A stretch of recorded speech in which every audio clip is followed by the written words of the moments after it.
In this video, I'm going to talk you through how to choose and register a web hosting provider. Well, the first thing that you need to do is to find a web host that has a good reputation. And to do that, you want to ask around, you want to look on marketing forums and web design forums and that sort of thing. And just simply ask around for recommendations, and people who have used a particular web hosting company and are happy with it will come forward and say, yes, you should go with this particular company. And the next thing, which relates to the first one really, is how reliable your web hosting company is. And then you want to see what the web hosting company offers. Do they just have sort of bog standard web hosting, or do they offer other things as well? Do they offer cPanel and Fantastico, for example? Will they let you run PHP scripts and host MySQL databases? What about the software that comes included? Do they have WordPress or Joomla or shopping carts and so on? All these considerations need to shape your decision. And then there's the operating system that the web hosting company runs their servers under. Most web hosting companies run Linux. Some offer Windows, some offer both. You might need Windows if you're going to run certain back office operations, for example. And then there's the scalability issue with your hosting company. Are they going to be there to let you grow your website as your business grows? And then there's the price. And whilst nobody really wants to pay more than they have to, when it comes to web hosting, you get what you pay for. And if it seems too good to be true, it probably is too good to be true. And that's all I think I really need to say on that subject. And then there's the customer support that your web hosting company offers. And this can be very, very important, because once your website's down, then you're losing money. So you need to get it sorted out as soon as possible. So you need to be able to get onto your web hosting company right away if there's a problem. So does your web hosting company offer 24-hour live chat, for example, so you can communicate with someone any time of the day or night? Do they have a toll-free number so that you can call them and speak to a real person and sort out the issue? Or do they just have an email help desk where you submit a ticket and they get round to answering it when they feel like it? All these sort of things had to be taken into consideration. And the final consideration is the server location, where the server is physically located. For 9 out of 10 people trading online, this doesn't really matter. You're trading internationally, and where your server is doesn't really come into it. But for some people, it can be a very important consideration.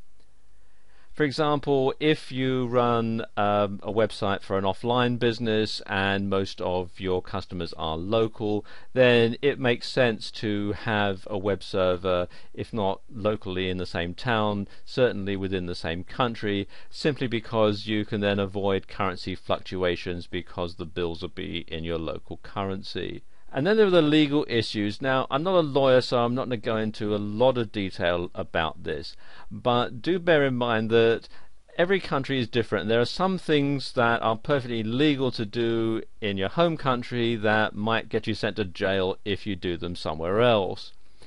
Now, if you have your web hosting in a different country to the one where you live or where your business is based, you need to make sure that your website complies with the laws in both countries. Now, for most people, this isn't an issue at all. But if your website is on what might be considered a contentious subject, for example, you have an online gaming site or an adult website, or you sell products that are regulated like alcohol or pharmaceuticals, or even if you're selling a product that's based on public domain content, copyright laws are different in different countries. So you have to take these into consideration. So if you are in any doubt as to whether the legality of what you're doing in the country where your website is hosted is different from what you are at home, then the best thing to do is to have a web host in your home country, and you could even go so far as to have your domain registration and credit card processing all in your same country as well,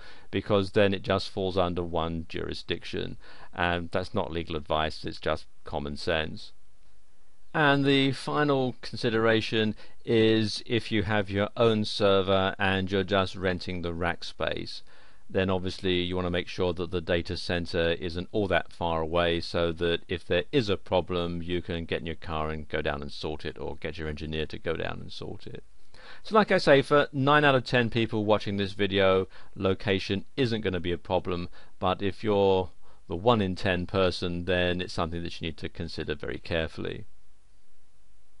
Now, one company that has an excellent reputation and ticks a lot of the other boxes as well is HostGator, which you'll find here at hostgator.com. And it's very simple to sign up with HostGator, and as you can see, their prices aren't too bad either. What you do is come down to where it says View Web Hosting Plans, and it takes you to this page, and you can see the different hosting plans and also what you get with them. For example, they've got cPanel and MySQL databases and software like Joomla and WordPress and so on. So let's say I'm just starting out and I decide I want to go with their so-called Hatchling plan, which you can find here. All you have to do is click on the Order Now button.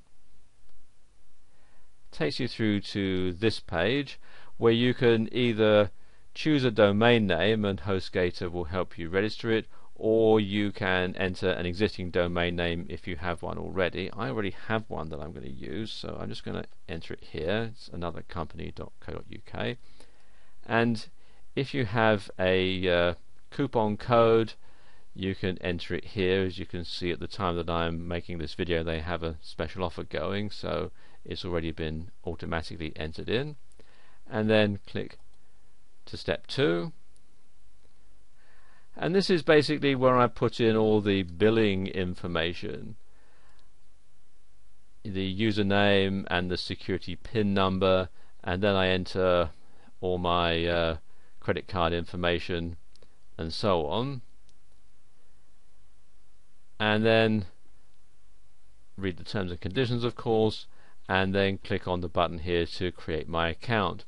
And what will happen next is HostGator will set this up for me, and then they'll send me an email which will have the name servers listed, and then what I'll do is change the name servers on my domain registrar so that they point to HostGator, and that's it. After, it can be up to an hour or so to get it all set up, but then I can simply log on to my website, log into my cPanel, start uploading all the data that I want to have on my website, and hey presto, I'm in business. It's that simple.